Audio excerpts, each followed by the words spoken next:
আপনি একটু শান্ত হওয়ার চেষ্টা করুন। আমি আপনাকে কথা দিচ্ছি, যারা আপনার ছেলেকে মেরেছে তাদের আমি কাউকে ছাড়বো না। স্যার, আমি কি করে শান্ত হব? আমার বংশ প্রদীপ তলার মতো কেউ নাই স্যার।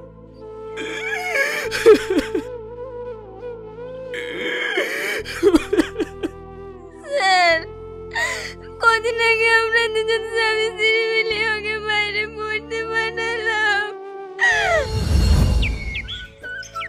এদা একটা টুপি লাড্ডু থাকলো, এটা তো চানাচুর থাকলো, আর ব্যাগে কিছু ফল থাকলো, সব নিয়মিত খাবি।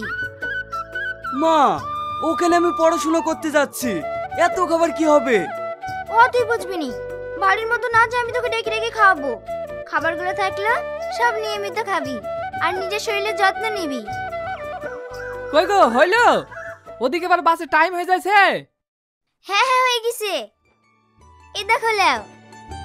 বাবা, ব্যাগে কি লোড করেছো গো, এত ভারী? আমার ছেলে বাইরে পড়তে যাচ্ছে না, ওর যা যা লাগে আমি সব ব্যাগে লোড করে দিয়েছি, যাতে ওর খাওয়ার সময় কারোর মুখের দিকে না তাকিয়ে থাকতে হয়। আচ্ছা ঠিক আছে, চলো ওকে গাড়িতে তুলে দিয়ে আসি।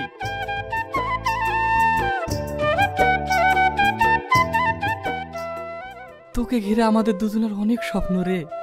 মন দিয়ে পড়াশোনা করবি, তোকে অনেক বড় হতে হবে। তোমরা এইসব নিয়ে চিন্তা করো না, আমি তোমাদের সব স্বপ্ন পূরণ করব। তোমরা ভালোভাবে থেকো। আমাকে ফোন করতে ভুলিস না জানো, আমি তোর বোনের অপেক্ষায় থাকবো। ঠিক আছে, ফোন করব মা, আমি আসছি।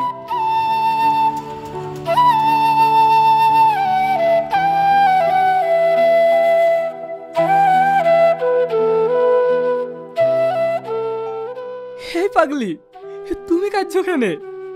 তোমার আমার যা স্বপ্ন ছিল সেটা আজ পূরণ হতে চলেছে। চলো বাড়ি চলো। আমার সব স্বপ্ন শেষ হয়ে গেল স্যার। ওদের কাউকে আপনি ছাড়বেন না, ওদের সবাইকে আপনি ফাঁসি দিয়েন।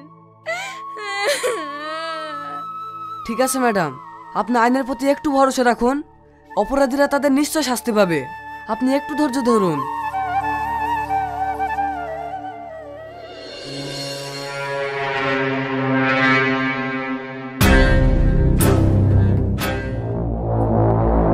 ঢুকাও শালাতে লকাবে।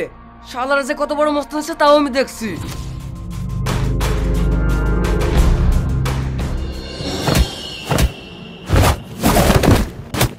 ও মাগো, ও বাবা গো, আপনাকে মারিনি স্যার, আমরা নির্দোষ। নির্দোষ? বল শালাকে নখে মারলি, বল। স্যার, এইভাবে মুখ খুলবে না। তোমরা শালাকে পানিতে বল। বলবি না? দেখছি শালা তুই কতক্ষণ না বলে থাকিস।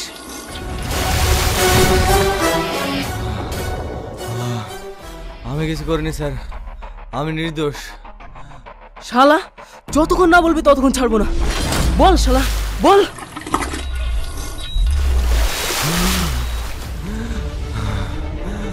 বলছি স্যার, আমি সব বলছি।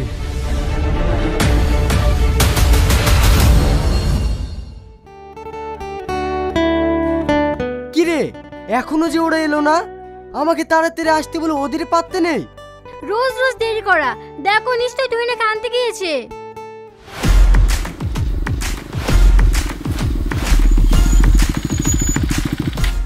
নবাবপুত্রর এখন আসার সময় হলো?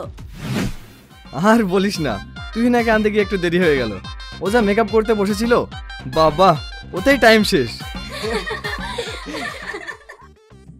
দেখ, আমি কোনো মেকআপ করিনি, আজ ঘুম থেকে উঠতে পারিনি, তাই একটু দেরি হয়ে গেল। কি রে, আমি যখন আনতে যেতে বলি তখন তো যাস না।